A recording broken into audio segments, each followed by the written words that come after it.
Okay, welcome to our final week of instruction. This week we are moving on from finding articles within library resources, and we're going to talk about government documents. So government documents are things that are produced by a government agency, whether it is a federal government agency, a state, or a local agency. Most people, when they think about these, they're thinking about things that relate to law and to the operations of government, but you have lots of subsets of government agencies, particularly the federal and the state, that cover all aspects of human life. And so they produce documents and surveys and scientific research and statistical reports, and these can be very valid and valuable information for your research. So what specifically are GovDocs? Government document, official publication of a government agency, like I said. So commonly thought of GovDocs include laws, codes, rules and regulations, census publications. You probably have received your notification that you need to complete the 2020 census data. If you have not done that, please do so. It is required by law. You don't want to be in violation of that. But like I was saying, other GovDocs include pamphlets and info on current topics. So you're getting a lot of infographics and charts and diagrams that are going around the web right now talking about COVID-19. Those are considered government documents because they're being created and published by government agencies. You get scientific studies, things that would be at peer-reviewed level scientific studies, maps and charts, patents and trademarks. So where you're looking at official patent applications and rulings of who owns this and what is it, those are considered GovDocs. You get a lot of archival and historic materials, can be government publications, and more. Really, if there's any type of publication, the United States government and local state governments have probably created it in some way. So anything can really be a government document. What makes something a GovDoc is that the author is typically going to be this state or federal agency that is the North Carolina Bureau of Fishing and Wildlife or the Center for Disease Control that y'all probably been seeing a lot of the stuff about COVID-19 coming out from the CDC. So those are owned by the government. They are operated and run by government. And so that is what makes it officially a GovDoc or government publication. Where do you find these? Most things are freely available on the internet, especially things published within the last 10 to 20 years. They've all been digitized, put up on government websites, and are available for free. So one of the easiest ways is either to go directly to that government agency website, or I'm going to show you how to do a specialized Google search specifically for government websites. You can also possibly find things in Primo.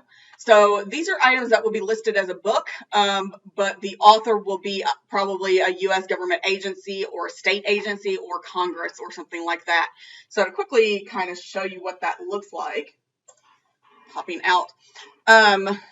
It used to be, before we had Primo, our catalog, we had specific PDFs of GovDocs that were actually included in our metadata. We don't have that any longer because why are we including them in our stuff when they're really just linking you to things that's on the internet for free?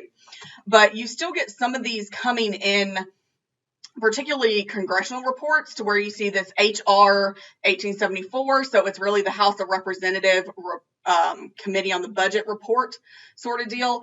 So students do find these when they're searching for things with keywords occasionally. The confusing parts is these are listed in Primo as a book. They're not a book. They are a government document. It's a report. It's not specifically a book in the traditional sense of the information being presented within it. You also, many of these are going to have United States Congress Committee on House Administration is going to be the author for this. You're not going to have a specific person attached to it. But these are things that we're linking you to the full text online. So yeah, so you're seeing this for the People Act of 2019, reporting the Committee of House Administration to accompany HR 1 with dissenting views. And so it is, scrolling down, clicking down.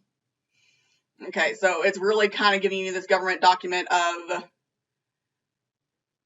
to expand Americans' access to the ballot box, to reduce the influence of big money on politics, and strengthen ethics. So you're getting this actual House amendment and law being created, and this is kind of reports on how that's going to be enacted and what's going to be affecting it. So very kind of technical data.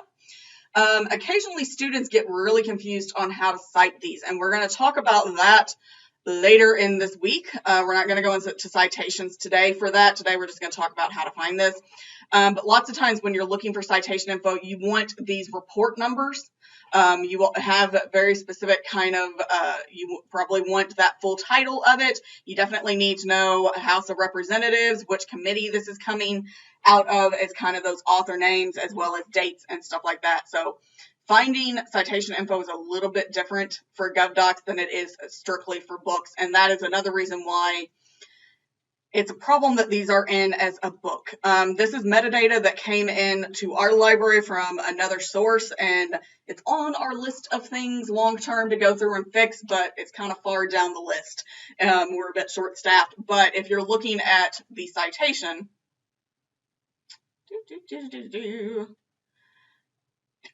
I know that's probably not what we would want there. That you definitely need this United States Congressional Committee on House Administration as the author. Yeah, that's a little wonky. Citations for this can be difficult, so be very wary that if you are seeing something with the author as United States Congress or local, if it's coming out of North Carolina, state legislator, committee on this, it is a government publication because it's being produced and created and published by a government agency. Definitely be aware of that. It's not really a book as much as a report, but be wary of those citations in there as well. So you have that option for finding these. You can find some of these things at Primo. If you're searching for government publications, Primo is not where I would come. Really, I would be going to Google. Is how I'm going to teach you how to do this today.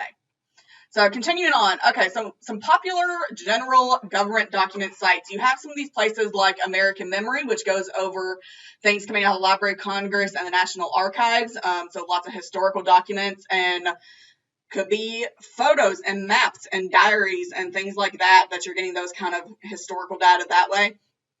Congress.gov brings you a lot of the official publications and reports and documents coming out of Congress.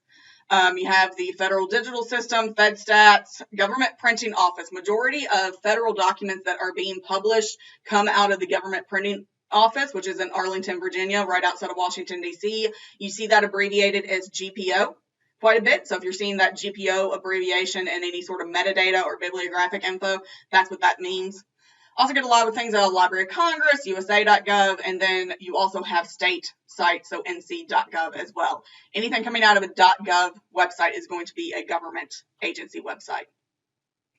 Another good place that if you're kind of unsure of where to go for these, so you have this LibGuide.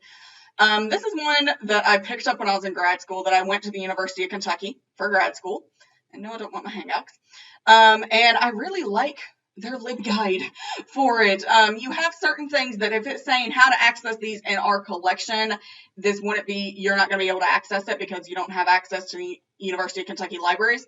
But you have subject areas. So they're looking at kind of the major branches of the federal government. So if we're looking at Health and Human Services, well, what are websites that are freely available for Health and Human Services? So these might be things you aren't aware of, that you did not know the Department of Health and Human Services existed until COVID-19. You'd never heard of the Centers for Disease Control.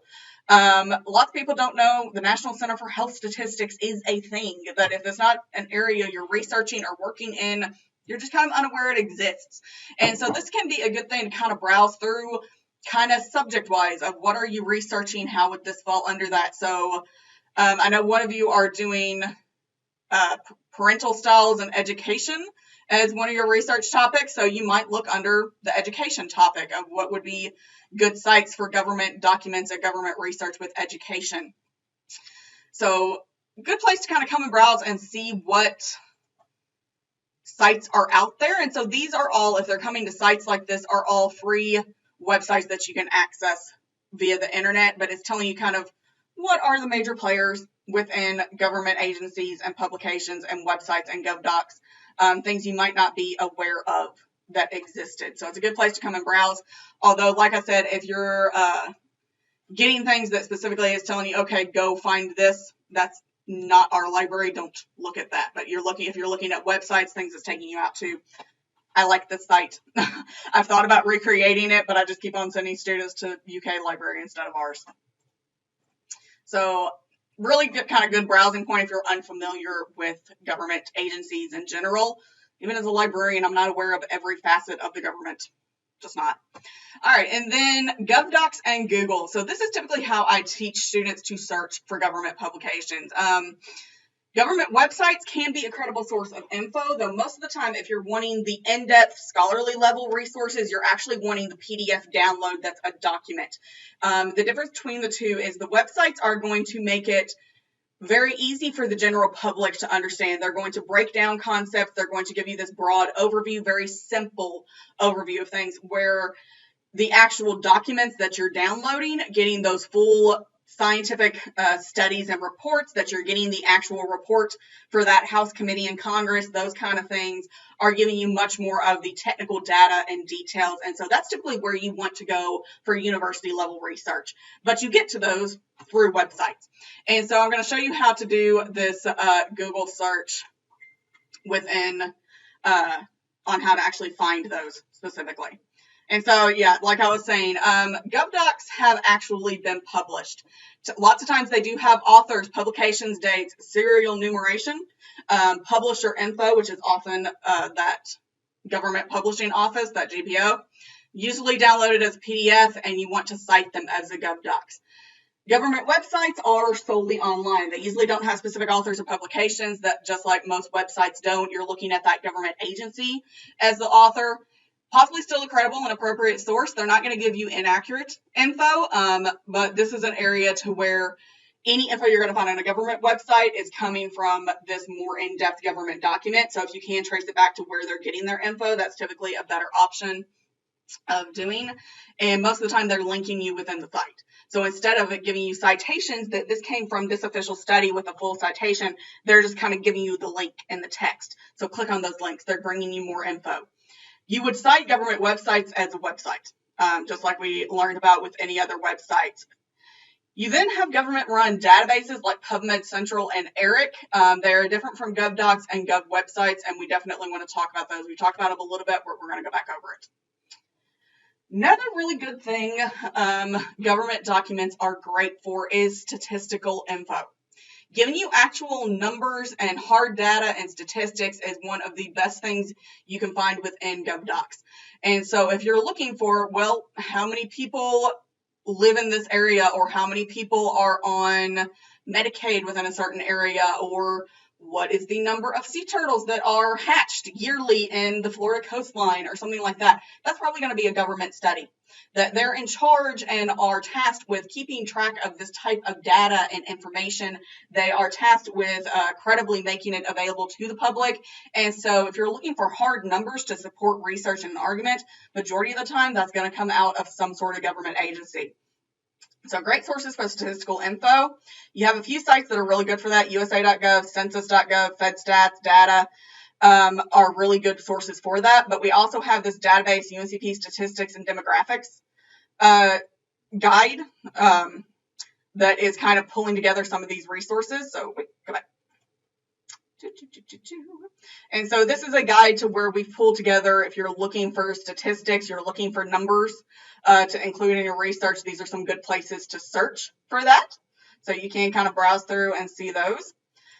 You also have this database we're going to talk about on Wednesday, Statistical Abstracts of the United States, and I'm going to show you how to search that and the benefit of doing so. So we're going to talk more about stats on Wednesday. And then also later this week, we're going to talk more about citing government documents. So within Purdue OWL, it's under other print resources of how to cite those GovDocs. Purdue OWL isn't the best for how to do these APA citations, so you have these other websites, and yeah, we're going to come back to that later this week, just a bit. All right, coming up, more info on how to actually do these Google searches.